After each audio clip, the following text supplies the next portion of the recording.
Como mudar, parte 2. Na terça-feira eu comecei a falar para você muitas ferramentas do livro Como Mudar que você pode utilizar no seu cotidiano para fazer mudanças reais e duradouras na sua vida. E hoje eu vou terminar de falar sobre essas ferramentas e vou dizer o passo a passo para você incorporar, tá? Mas se você não ouviu ainda ou não assistiu o episódio da terça-feira, primeiro assiste aquele lá, depois vem aqui, senão você não vai entender absolutamente nada como é que você vai fazer essa mudança na sua vida. E você já sabe, tem uma amiga, tem um amigo, tem alguém que precisa mudar urgentemente, que já te falou que quer mudar e não sabe como? Bom, então apresente esses episódios para essa pessoa, para ela entender que tem muitas possibilidades e muitas ferramentas que ela pode utilizar no cotidiano, beleza? Se você ainda não está inscrita no YouTube, se inscreve no meu canal, @vangravino, e se você não me segue ainda no Spotify, siga Ayurveda Brasil Podcast. Bora para a vinheta. E vem falar sobre as outras ferramentas para você mudar de vez.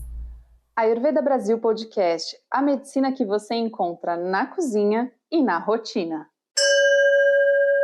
Vou seguir a mesma linha que a gente estava fazendo na terça-feira. Já vou começar logo falando para você a próxima ferramenta de como é que você muda, né? Então, o obstáculo e como você adota uma ferramenta para combater esse obstáculo. Bom, o obstáculo aqui que ela coloca é sobre a questão da preguiça. Sim, a gente tem que levar em conta que a preguiça, ela é um obstáculo para a nossa mudança, sim, né? Então, por quê? Porque a gente está acostumado a economizar, tipo aquela coisa, né, gente? Vamos facilitar a vida, vamos economizar energia. Isso não é uma coisa que é porque a gente é, ai, que preguiçosa. Não se trata disso. É bem legal o recorte que ela faz, porque ela fala assim, biologicamente, a gente foi aprendendo a fazer isso, isso é uma marca da nossa evolução, ou seja, a gente começou a usar a nossa inteligência para dizer assim, ó, como é que eu gasto menos energia para fazer determinada coisa e gastando menos energia, eu estou poupando, né, meu cérebro, eu estou poupando o meu corpo, eu estou me poupando, né? Então, a gente não pode olhar a preguiça só com os olhos de, nossa, né, que horrível ter preguiça, não. É legal porque ela propõe uma coisa de vamos mudar essa maneira como a gente olha para a preguiça e vamos utilizar a preguiça a nosso favor. Só que como é que a gente utiliza a preguiça a nosso favor quando a gente está mudando o hábito, não é verdade? E aí ela dá algumas sugestões que eu achei bem interessante e uma delas eu vou compartilhar contigo aqui, que é a seguinte, ela fala assim, ó, monta a sua vida cotidiana, utilize uma estratégia, monta a sua vida cotidiana para facilitar o hábito que você quer incorporar. Então, vou dar um exemplo aleatório, tá? Aí é um exemplo que eu tô dando. Então, por exemplo, ao invés de você abrir a tela do seu celular logo de manhã, e aí nessa tela tá assim, ó, Instagram, Facebook, WhatsApp, tudo ali no primeiro plano, que é para você clicar em entrar, clicar em entrar, clicar em entrar, coloca ali naquela tela, no lugar disso, um bloco de notas com checklist da sua vida saudável. Então, ou seja, você vai pensar duas vezes, segundo os estudos dela, a gente pensa duas vezes para ir rolar essa telinha. Olha que coisa louca, mas a gente pensa para poupar energia, a gente vai pensar duas vezes antes de rolar essa telinha aí do celular para ir no Instagram, para ir no WhatsApp. Então eu sugiro que você coloque tudo isso lá por último no seu celular. E antes você coloque sim o que te favorece. Por exemplo, o bloco de notas com a sua rotina saudável. Aí, sei lá, coloca lá, levantar, observar minhas fezes, meu xixi, raspar a minha língua, tomar a minha aguinha morna, movimentar o meu corpo. E você vai ir nesse, entre aspas, nesse automático com o favorecimento da preguiça de acordar e rolar a tela até onde ela tinha que ir para alcançar suas mensagens, saca? Então, o que ela tá falando da preguiça é utilizar a preguiça nesse sentido, utilizar o nosso conforto. Quanto mais fácil for o acesso da sua vida saudável ou do seu objetivo, sei lá, o seu objetivo pode estar relacionado com o trabalho. Então, você precisa ler uma caixa de e-mails cheia. Sei lá, tô inventando, tá, gente? Então, você vai colocar ali, nesse lugar, a sua caixa de e-mails que você tem que acordar e responder e depois fazer outras coisas. Ou seja, você facilita a sua vida. Mas presta atenção aqui, porque quando ela coloca a preguiça e ela coloca esses novos hábitos, ela também chama atenção para você não ser tão dura consigo mesma, ou seja, dá uma flexibilidade. Se você der uma escorregada um dia ou outro, tudo bem, é só retomar, tá?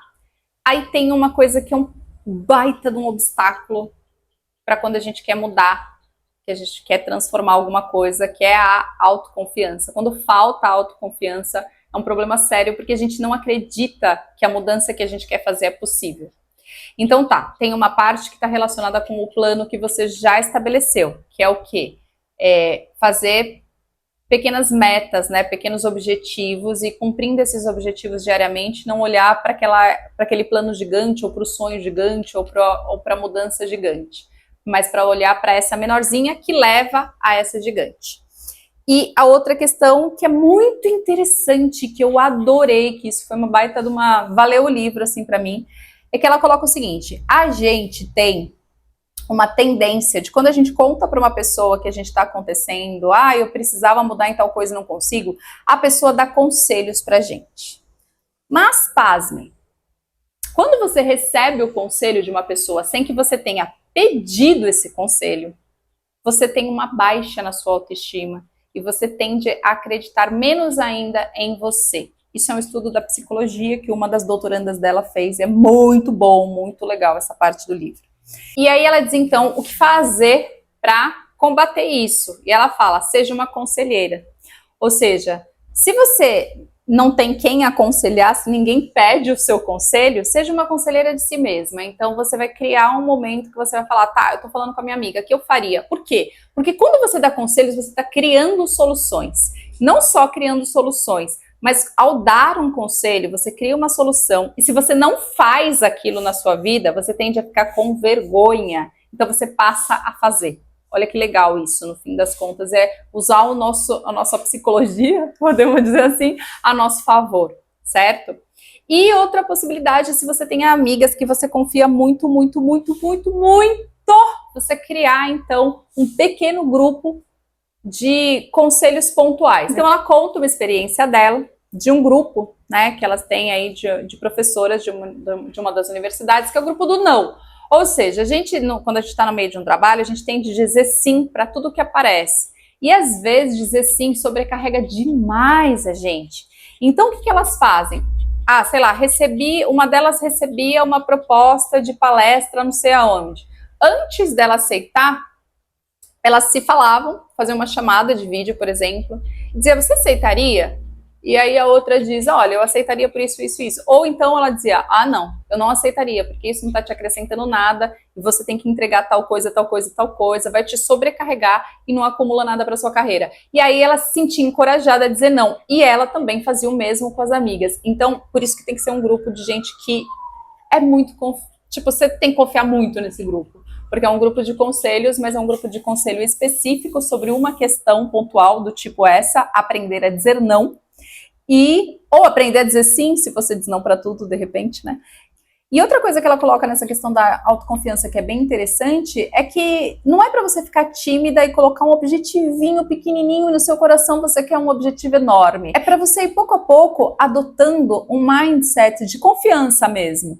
Então, ir criando essa autoconfiança. Tipo, o meu objetivo é aquele enorme, mas eu tenho um plano para chegar até ele, que é um plano cotidiano e tá tudo bem, eu vou alcançar.